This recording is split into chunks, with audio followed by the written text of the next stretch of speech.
Olá, sexto ano, bom dia, tudo bem com vocês? Hoje nós vamos usar o nosso livro, tá? Lá na página 35. Acredito que eu já tenha começado essa página, mas eu vou voltar nela um pouquinho para a gente poder dar continuidade no capítulo. Então, capítulo 4, reconhecendo o que cada um é capaz de fazer. Nós temos aqui uma corda, né? E ela está sendo puxada e ela está por um fio, né? Ela tem apenas um fio no meio e ela pode se romper. Então, primeira pergunta: o que a imagem acima lhe comunica? O que ela passa para vocês? Aí vocês vão escrever aí embaixo. Lá na página 36, a segunda pergunta é: se você tivesse de dar outro título para o capítulo após observar essa imagem, qual seria? Então, se vocês pudessem tirar esse título aqui e dar outro título, qual título vocês dariam? Então, eu tenho que escrever esse título aqui, na segunda pergunta. E a terceira? A terceira pergunta nós não vamos fazer. Por quê? Seria necessário descobrir, né, estar em sala para poder saber o que os outros alunos colocaram, para a gente poder fazer essa troca de informações, né?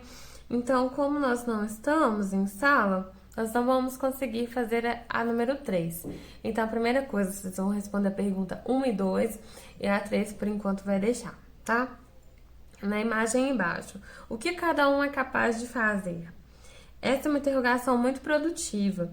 Dissemos assim porque todos nós temos nossos limites e saber até onde podemos ir se torna vital. Precisamos cuidar dos nossos limites e respeitá-los. Isso não significa, de forma alguma, que não devemos buscar superar nossos limites através de desafios que nos farão crescer. Uma das 10 características empreendedoras pessoais é a capacidade de assumir risco calculado. E sim, importante tentar superar nossos limites e fazer cada vez melhor o que desejamos, o que fazemos bem. Como também é muito importante, além de reconhecer nossos limites, reconhecer os limites do outro. Agora vamos passar a palavra para o nosso amigo aqui do lado. Ele já está impaciente para ajudar a aquecer as ideias. Então vamos lá ver o que nosso amigo Sapinho vai nos falar, né? Você já deve ter ouvido falar sobre as fábulas de Esopo. Se Esopo existiu ou não, é coisa que não se sabe, mas as fábulas correm o mundo há muitos anos. Há indícios de mais de 2.500 anos que elas vêm sendo contadas.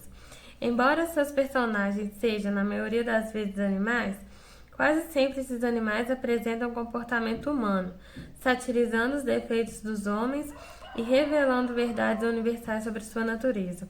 A fábula que vou contar para você aconteceu com meu primo, a do sapo e o boi. Conta-se que havia um boi muito imponente. Um dia, ele estava dando seu passeio da tarde quando um pobre sapo, meu primo no caso, que por sinal andava muito mal vestido, ficou maravilhado com o boi. Cheio de inveja do boi, que segundo o próprio sapo parecia o dono do mundo, ele chamou seus amigos e mostrou o boi, comentando sobre seu tamanho, destacando sua elegância e terminou dizendo que se quisesse também poderia ser como ele. Dizendo isso, meu primo começou a estufar a barriga e em pouco tempo já estava com o dobro do seu tamanho normal. Então virou para os amigos e perguntou se já estava grande como o boi. Os amigos responderam quase em coro que estava longe, bem longe. O primo se estufou um pouco mais e repetiu a pergunta, e para sua tristeza, a resposta foi a mesma, e chegou com uma advertência. É melhor parar com isso, porque senão vai acabar se machucando. Acho que a essa altura você já deve ter imaginado o que aconteceu. A vantagem de imitar o boi era tanta que ele estourou. Responda as questões a seguir relacionadas à fábula que você acabou de ler. Número 1. Qual é a ideia que a fábula lhe comunica? Então, a ideia que a fábula passou para vocês vocês vão responder na pergunta número 1. A 2. Considerando serem fábulas maneiras criativas e lúdicas de apresentar o comportamento humano, satirizando assim os defeitos dos homens, relacione no mínimo dois comportamentos humanos que estão em evidência na fábula apresentada. O que nós humanos costumamos fazer, que na fábula nos mostra ser exibido, querer ser melhor que o outro, tentar competir, ter inveja, querer ser melhor. Isso são defeitos humanos. Então, são coisas que vocês podem colocar no número 2. A3. Qual é a relação da fábula com o título do capítulo? Reconhecendo o que cada um é capaz de fazer. Então, essa fábula, o que ela tem de relação com o título lá na cordinha arrebentando? Então, vocês também vão colocar ela aqui. Agora, lá na página 38. Vital seria o vocabulário do nosso capítulo, referente à vida ou às propriedades dos seres vivos. As fábulas, coleção de textos criados a Esopo, um escravo e contador de histórias que viveu na Grécia Antiga. Podemos dizer que em toda parte a fábula é um conto de moralidade popular, uma lição de inteligência, de justiça, de sagacidade trazida até nós. Sátira, técnica literária ou artística que ridiculariza um determinado tema, indivíduos, organizações e estados. Imponente, que se consegue impor pelo excesso de majestade, de tamanho, de proporções. Uma paisagem imponente, uma construção barroca, que se atribui poder, superioridade ou importância. Altivo ou arrogante. Figurado, de profunda intensidade. Grave, uma tragédia imponente. E agora lá na página 39, o ponto de referência. O comportamento do empreendedor é composto de muitas características, como você vem estudando até aqui. No entanto, nenhuma das características empreendedoras pessoais cumpre o seu papel se estiver afastada da ética. A visão ética deve estar em toda ação empreendedora. O que isso significa? Significa que ao agir, o empreendedor precisa pensar em si mesmo e nos outros, sempre. É comum encontrarmos pessoas preocupadas somente consigo mesmas, em todos os setores da nossa sociedade.